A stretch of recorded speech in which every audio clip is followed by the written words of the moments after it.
Muharram 1446 Hijriah, dijadikan warga kota Makassar, Sulawesi Selatan, sebagai momen berbelanja perabotan rumah tangga.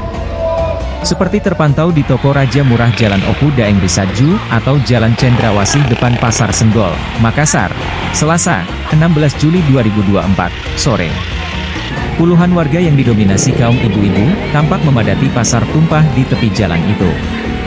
Mereka memilah perabotan kebutuhan dapur, seperti timba, panci, tempat nasi, gelas dan lain-lain.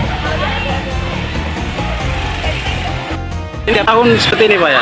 Iya, alhamdulillah ya, tiap tahun begini. Memang ramainya begini ya? Memang ramai dia 10 Muharram. Mulai dari 1 Muharram sampai 10 Muharram, kayak puncaknya dia 10 Muharram.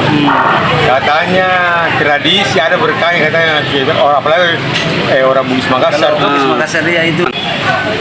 Bagaimana dia bilang, katanya berkah rezekinya katanya kalau baru. Tapi kalau orang Bugis Makassar dan Totok betul itu ada suatu barang yang diutamakan itu timba yang diutamakan timba. Apa kepercayaannya itu Pak? Apa itu nasir itu karena orang Makassar bilang karena nasir bidalin.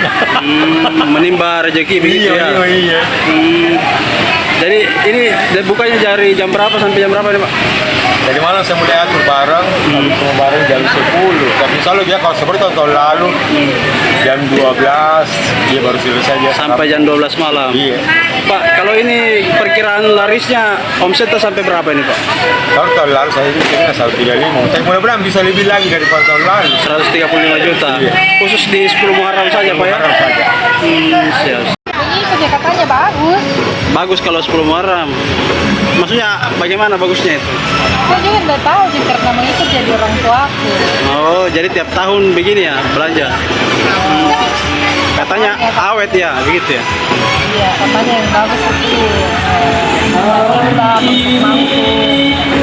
sapi katanya.